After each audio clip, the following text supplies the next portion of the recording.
O impacto da pandemia na educação, utilizando como teoria a desconstrução de Jacques Derrida. A teoria da desconstrução de Jacques Derrida desafia hierarquias e dualismo presentes na linguagem, no pensamento e na comunicação. Com o advento da pandemia do Covid-19, tornou-se necessário reconstruir os caminhos, os planos e costumes de vida de toda uma sociedade, onde o direito de ir e vir foram limitados, reformulados no seio da sociedade durante a pandemia. Com o fechamento dos estabelecimentos, inclusive as escolas, percebe-se que houve uma desconstrução dessas hierarquias. Durante a pandemia, a educação tradicional, que muitas vezes valoriza a instrução presencial como superior à educação online, foi desconstruída. A necessidade do ensino remoto levou a uma reavaliação das hierarquias educacionais, mostrando que ambas as modalidades têm suas vantagens e limitações. Durante a pandemia, não se teve uma opção de estudos a não ser os ensinos remotos. A adaptação a esse novo método não foi fácil, pois os alunos tiveram muitas dificuldades para se enquadrar nesse novo modelo remoto, ou seja, sem o contato direto com o professor e com os colegas. Além de ter sido um desafio muito grande para os estudantes, o mesmo pode-se dizer em relação à escola, uma vez que nessa nova realidade também foram desafiadas, pois tiveram que se desconstruir, se reinventar, principalmente na forma de aplicar as aulas, pois a comunicação torna-se mais central do que nunca na educação como o uso intensivo de tecnologias de comunicação online. Isso destacou a complexidade da linguagem e a necessidade de adaptar métodos de ensino para a comunicação eficaz em um ambiente digital. Toda essa desconstrução de ensino presencial para o ensino remoto desencadeou uma desigualdade de acesso à educação, pois muitos alunos não tinham condições de adquirir um aparelho celular, um computador, tablet ou até mesmo acesso à internet. Com essa desigualdade, muitos estudantes tiveram sua aprendizagem prejudicada, ante a falta de recursos tecnológicos que os pudessem auxiliar, pois em alguns casos podiam contar apenas com as tarefas impressas que as escolas disponibilizavam a cada 15 dias. A desconstrução de Jacques Derrida também questiona a autoridade e o poder da linguagem. Na educação tradicional, os professores são frequentemente vistos como uma única fonte de autoridade. No entanto, durante a pandemia, os alunos tiveram que assumir um papel mais ativo em seu próprio aprendizado, o que desafiou a hierarquia tradicional do professor, bem como a forma de difundir o conhecimento na cultura hierárquica educacional tradicional. Derrida enfatiza a multiplicidade de perspectiva e interpretação em qualquer texto ou discurso. Durante a pandemia, a diversidade de experiências e desafios enfrentados por alunos e professores foram mais evidentes do que nunca. Isso levou a uma maior conscientização da importância de considerar múltiplas perspectivas ao planejar e implementar a educação. Aliados aos problemas já mencionados ou acentuados durante a pandemia, como o isolamento social, a incerteza e a mudança nas rotinas diárias afetaram a saúde mental de muitos estudantes.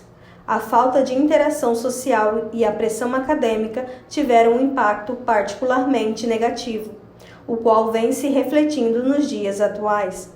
Pode-se dizer que temos muitos alunos do ensino fundamental até o 5º ano que ainda não estão alfabetizados, e muitos com problemas psicológicos, como depressão, ansiedade, síndrome do pânico, dependência total das telas, pois com o isolamento social, muitos pais optaram pela disponibilização de mais tempo nas telas, como um meio de entreter os filhos. Assim como os alunos enfrentaram grandes desafios, os educadores tiveram que se adaptar rapidamente ao ensino online e desenvolver novas habilidades tecnológicas. Isso também gerou pressão adicional sobre os professores, pois muitos não tinham habilidades com a tecnologia. Esses fatos causaram privações, depressões, ansiedade e dificuldade de lidar com perda de parentes e alunos. Ainda vale ressaltar a falta de atenção de muitos pais, principalmente com atividades escolares encaminhadas aos alunos. Em alguns casos, o desinteresse, ainda que as condições fossem favoráveis, não empreendiam a importância necessária ao desenvolvimento escolar dos filhos. Com toda essa mudança e desafios enfrentados durante a pandemia, fez com que a educação se tornasse mais flexível e adaptável. Essa mudança reflete a ideia de Derrida, de que os sistemas e estruturas precisam ser reavaliados e ajustados para acomodar novas realidades e perspectivas. A pandemia deixou muitos prejuízos na sociedade, prejuízos esses que vão demorar muitos anos para serem reparados. Por outro lado, essa desconstrução dos modelos presenciais de ensino trouxe uma nova visão de construção e valorização dos ensinos remotos online, ou seja, a pandemia destacou a necessidade de repensar, adaptar a educação em um mundo em constante mudança. A teoria de desconstrução de Derrida enfatiza que nunca haverá uma verdade absoluta, ou seja, por trás de toda a estrutura, sempre haverá um caminho a seguir. Para participar dessa nossa roda de conversa, nós convidamos a professora Cleonice Paquinetti, da Escola Dionísio Quintino, ela é do ensino, trabalha com ensino fundamental. E para falar um pouco sobre esse tema, o impacto da pandemia na educação.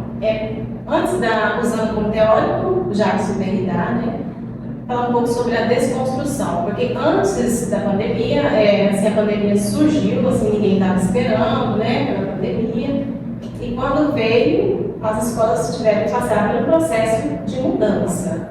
Professora, você poderia falar para nós como que foi esse processo de ensino regular, todos os dias indo para a escola, e depois ter que passar para o ensino remoto?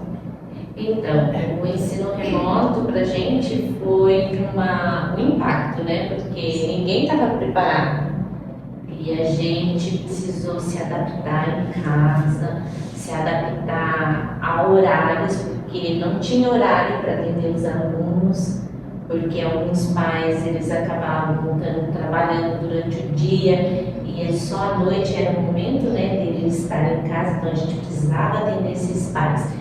Então, a gente não tinha horários para trabalhar. Não é igual na escola que você tem as 4 horas em sala, No remoto, não. A gente precisou trabalhar fora do nosso horário para atender as crianças. Adaptar o horário dos pais. Adaptar os horários dos pais. E a questão por exemplo, foi via... Depende das turmas, e das escolas. Teve escolas que se adaptaram muito bem às plataformas que o governo cedeu. Mas aí a gente precisou adaptar os celulares também, porque algum celular, algum computador não suportava a demanda. Então, na minha escola, com a minha turma, a gente se adaptou no primeiro momento no WhatsApp. Porque nem todas as crianças, nem todos os pais tinham celulares também aptos para as plataformas, que o governo cedeu. Então a gente precisou ir para o WhatsApp. Continuando na questão da plataforma, a aula com o aluno, qual era o tempo? Então, a gente reduziu muito. Por exemplo, na sala de aula você consegue trabalhar até 4, 5 atividades, dependendo do conteúdo. Nas aulas online, no máximo, era só 2 atividades. E, essa desconstrução, do ensino presencial com o ensino remoto, surgiu, digamos assim, muita desigualdade, Sim. surgiu, Surgiu. E como é que vocês... Existe, com certeza, existe. presente. E você, eu falo por você, nós estamos entrevistando você aqui hoje, por você, como é que você conseguiu lidar com essa desigualdade? Então, nos primeiros meses que a pandemia estava bem forte, a gente não podemos ter contato com material impresso, Então, nós adaptamos somente pelo celular. Só que teve muitas crianças que não conseguiu, porque não tinha celular, não tinha internet. Então essas crianças, os primeiros meses, ficaram sem atividade, porque a gente não poderia ter um contato, né? Aí depois a gente foi avaliando e vendo aquelas crianças que não tinham contato, a gente começou a fazer as apostilas para trabalhar com eles. Sim, aí no finalização da senhora, eu acho que essa desigualdade que atrapalhou muito o desenvolvimento de crianças hoje, porque assim, a gente tem muito relato, né, igual eu como mãe, né, o desenvolvimento, né, eu falo para o meu filho, né, caiu bastante. Você acha que essa desigualdade ajudou mais ou não? Foi mais por falta de interesse dos pais, do incentivo ali, ou foi mesmo porque não tinha condições?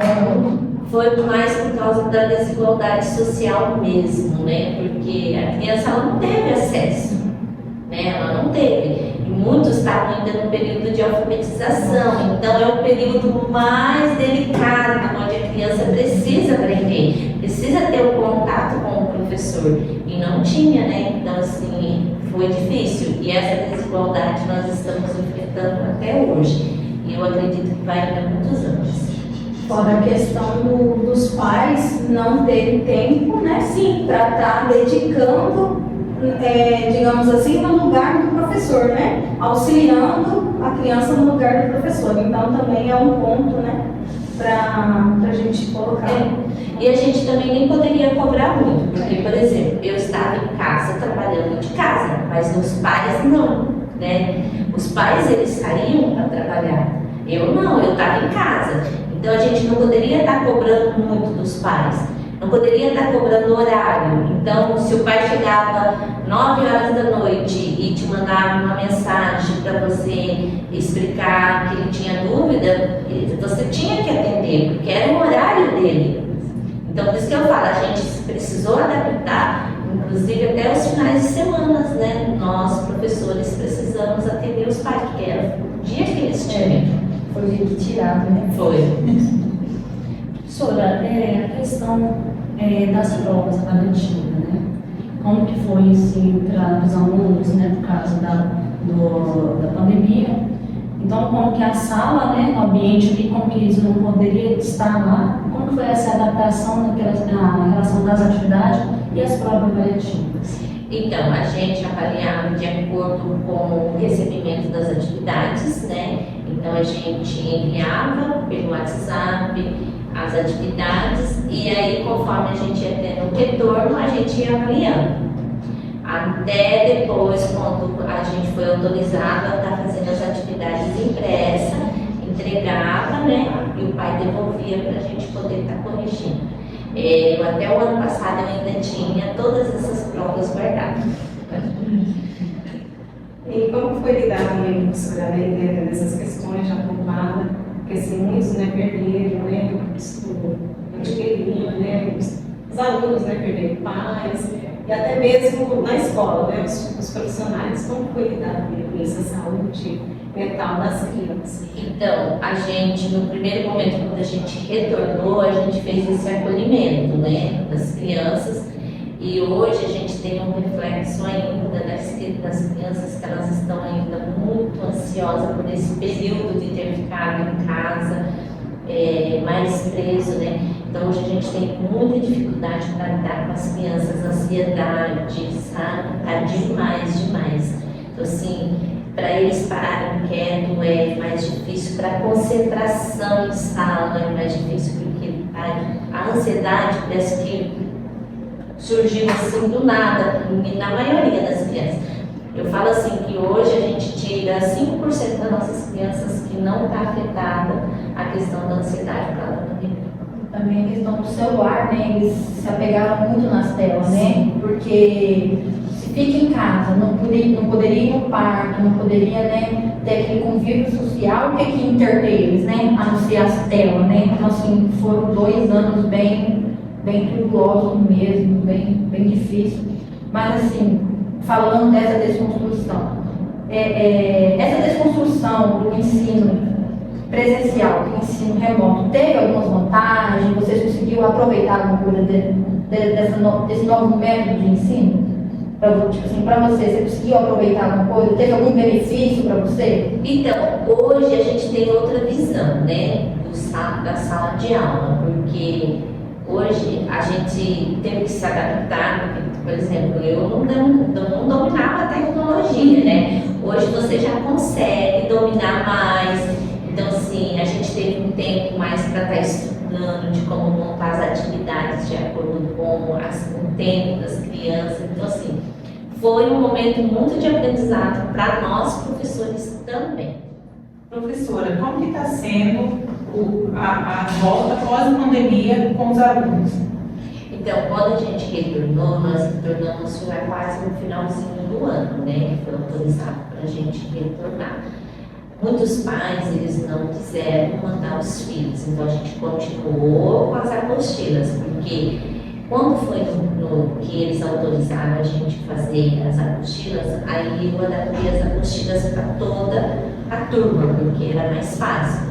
E aí a gente retornou, muitos pais não quiseram, a gente continuou com as apostilas, e aí a gente foi tentar acolher, né? Nós acolhemos no primeiro momento essas crianças, para depois a gente fazer uma avaliação do que, até que nível eles estavam, para a gente poder dar uma continuidade. Então, hoje a gente ainda alfabetiza a criança no 5º ano. Hoje a gente precisa trabalhar com alfabetização. Então, quando a gente está no primeiro bimestre, no primeiro dias de aulas, então o primeiro bimestre é tudo questão de alfabetização. Aí depois no segundo bimestre a gente vai entrar com o conteúdo da série, né? Por exemplo, eu trabalho com o 5º ano, então no segundo bimestre a gente começa a trabalhar com o conteúdo do 5º ano. Sobre também, por exemplo, e o apoio da gestão em relação a estratégias, ou como é que foi essa contribuição entre professores para, por exemplo, sanar essas dificuldades das crianças. Houve uma estratégia, ou a senhora pode citar algo que pode ser feito além do que já está sendo feito também? Olha, a gente sabe que se a gente esperar pelos órgãos, não vem, né? Então a gente tem que se adaptar. Então assim, a gente tem que correr atrás para a criança não sair com prejuízo. Então muitas vezes a gente precisa até montar a apostila no bolso da gente para a gente poder sanar a dificuldade da criança. Então assim, a gente não teve cursos para poder ajudar a gente, né? Não tivemos muito apoio, então assim, a gente precisa, até hoje, a gente precisa correr atrás, porque senão as crianças vão continuar com essa defasagem. Mas a escola não tem um plano, digamos assim, para sanar esse problema? Não. Ainda não, porque na realidade esse plano tem que vir da secretaria, né? Da Secretaria de Educação. Porque a escola, por exemplo, a escola Dionísio não pode fazer um plano só para ela, tem que ser um plano geral. Sim. Né, para se trabalhar em conjunto. Porque não adianta a escola Dionísio faz um plano, trabalha, e aí essa criança pega uma transferência e vai para outra escola do município, lá é totalmente diferente. Então precisa ter um conjunto, um trabalho em conjunto. Mas a gente tenta, né? A gente vê a dificuldade da criança e a gente adapta a atividade. Né? Às vezes a gente pega até o conteúdo lá do 5º ano e adapta na realidade da dificuldade dele. Né? Aí, se você tem uma criança especial, você pega o conteúdo e adapta. Então, assim, é tudo adaptação, né? A gente tem que correr atrás para não ficar no prejuízo as crianças mais do que já estão, né? É triste ouvir sobre que não está havendo um plano para sanar essa dificuldade, essa defasagem na aprendizagem das crianças, porque é algo muito importante, né? E a pandemia já passou, já tem um tempo, né? Então já teria um tempo aí para elaborar algo assim para sanar essas dificuldades, né? Sim, a gente podia aproveitar essa desconstrução aí desse ensino e se digamos assim, algum planejamento, algo para melhorar, ou até mesmo para dar um curso para os professores, né, para ajudar, mas assim, pelo que a senhora falou aqui para a gente consegue perceber que os professores acabam levando pro lado pessoal deles, né, e vendo a situação e abraça a causa, né, ainda a gente tem que dar graças a Deus, né, de ter uns professores assim, né, que abraça a causa do aluno, né, que leva pro lado pessoal. Professora, nós sabemos que a maioria das escolas trabalha com reforço, né? E assim, pós-pandemia, esse reforço melhorou para essas crianças que foram muito prejudicadas nessas aulas online? Sim, hoje a gente tem um reforço diferenciado para as crianças, né, que estão com mais dificuldade. A gente elabora, trabalhamos mais com a apostila no livro que eles dão, porque antes a gente fazia um reforço em cima daquilo que a gente trabalhou na sala e que a criança não assimilou. Hoje não, hoje a gente trabalha mais no reforço com aquelas crianças que não estão alfabetizadas ainda, né? E aí a gente também tem a semana de recuperação. A criança não conseguiu a nota, então a gente tem uma semana para recuperar esses alunos, para eles conseguirem a média. Então assim, hoje o reforço é totalmente diferenciado do que era antes da pandemia. E assim, para as crianças que nós sabemos, né, que tem perda e tudo mais, esse pós-pandemia, a escola oferece algum tipo assim, de acompanhamento psicológico para essas crianças? As crianças que estão com muita dificuldade, que a gente vê que ela precisa do apoio de uma psicopedagoga, a escola hoje tem a psicopedagoga que atende. Professora, e com esses reforços está tendo resultado com as crianças? Sim, a gente consegue alfabetizar eles quase 50%. Sabe? A gente recebe crianças que não estão lendo e no reforço a gente consegue chegar no final do ano com eles lendo, escrevendo, às vezes até produzindo texto. Sensação de vitória enorme. Nossa, Eu me sentia tipo assim, como se eu fosse, né, quando eu tivesse já ministrando a aula, né, chegar ao final do ano, você sentir isso, acho que a sensação de gratificação é enorme. Porque eu falo assim, a criança ela tem um período de alfabetizado. Então, do primeiro ao terceiro ano é o fechamento da alfabetização. Quarto e quinto ano é muito difícil de você alfabetizar. Então, quando você pega a criança lá no quinto ano, que não sabe nem o A, L, O, U, e que chega lá em dezembro, você vê ele lendo, produzindo, então é uma vitória muito grande, porque é um trabalho muito difícil, porque eles perdem o interesse da alfabetização. Então, o fechamento da alfabetização é ali no terceiro ano, e a maioria dessas crianças que a gente está hoje no quinto ano, eles perderam. É verdade. A pandemia meio que tirou isso deles, né? Sim. A vontade de estudar, Sim. né? Deixou eles, vamos dizer assim, preguiçosos, né? Porque antes, querendo ou não, uma aula remota, para uma criança, eu falo, né, mas uma criança, né? Não é a mesma coisa do presencial, ali, ter aquele contato físico, aquele contato ali com o professor, né? Então, assim, isso. E a gente, né, como pais, a gente não é preparado igual um professor para explicar um assunto, um conteúdo, né? Então, assim, acho que tipo assim, houve esse distanciamento, mas assim, a gente consegue perceber que o esforço dos professores, né? Eu faço o esforço dos professores, desde que você falou, vai conseguir colocar tudo em linhas, né? Tudo certinho. Professora, como foi a sua adaptação assim que, né, a escola foi fechada, né, não poderia ministrar aula, e como você fez em casa, assim, né, para não surgir uma depressão, uma ansiedade? Qual o meio que você teve para poder se desligar? Então, na realidade, a gente não teve tanto tempo para ficar em casa, porque a gente precisou estudar, correr atrás de plataforma, correr atrás de métodos. Aí, quando eles liberaram para a gente fazer as apostilas, aí a gente tinha que formular essas apostilas. E nessas apostilas não era somente colocar atividade, porque a criança ela não ia ter acesso ao livro, ao professor explicando. Então a gente tinha que sempre colocar uma observação de como fazia aquela atividade, uma explicação e na apostila para enviar. E a apostila a gente fazia para 15 dias, né? Então todos os dias tinha a folhinha para eles fazerem. E aí a gente também gravava a aula, né? A gente tem uma plataforma que hoje eu nem lembro mais o nome, que a gente gravava só a minha voz e um quadro, eu adaptei uma sala, um quadro para mim poder dar minha aula para eles, e eu filmava ali, eu explicando, falando e mandava, né, no WhatsApp. E uma vez na semana a gente tinha aula pelo Meet. Só que pela aula pelo Meet era complicado porque no horário que a gente ia dar aula, nem todos os pais estavam em casa. Então aí a gente acabou deixando e trabalhando somente assim. Então a gente não teve muito tempo para pensar e ficar, né? Porque quando você terminar de fazer uma apostila que você mandava, você já tinha que estar fazendo a outra.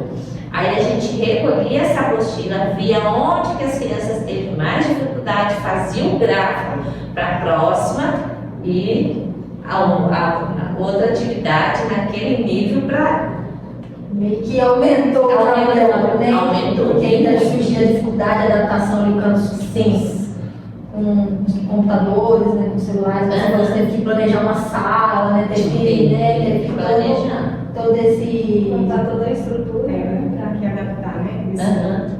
Mas, professora, nós gostaríamos de agradecer por participar do nosso trabalho, para nós foi muito importante. Agradecer mesmo de coração, né, ter que se deslocar de lá, vir até aqui a nossa, somos muito gratos pela sua contribuição para o nosso trabalho.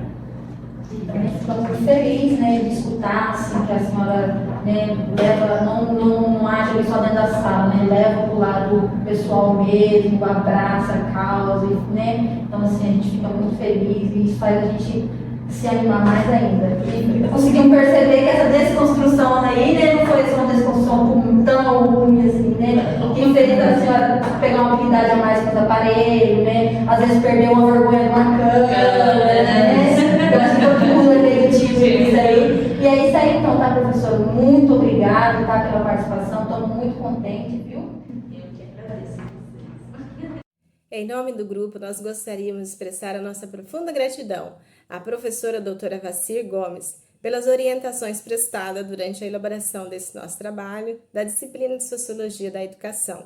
De igual forma, também nós gostaríamos de agradecer à professora Cleonice Facchinetti, do Ensino Fundamental da Escola Dionísio Quintino, que relatou a sua experiência vivida na prática durante o período da pandemia.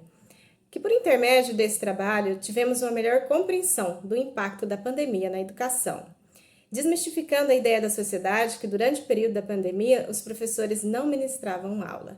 E por fim, nós gostaríamos de agradecer aos nossos colegas de classe e a todos vocês que assistiu esse vídeo prestigiando o nosso trabalho. Muito obrigado a todos!